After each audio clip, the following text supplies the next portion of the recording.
দাড়িতে সুন্নাত, টুপিতে সুন্নাত, পোশাকেও সুন্নাত আছে। পাথরের আঘাত খাওয়া সেটা যে সুন্নাত, কেন মনে হয় না তোমার কাছে? কেন মনে হয় না তোমার কাছে? নবীর প্রেমে তুমি দাওয়াতে তাবলীগ ধারণ করে বুকে,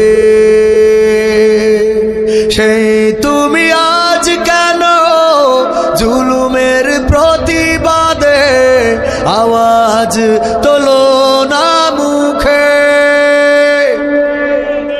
নবীর প্রেমে তুমি দাওয়াতে তাবলীগ ধারণ করে বুকে, সেই তুমি আজ কেন জুলুমে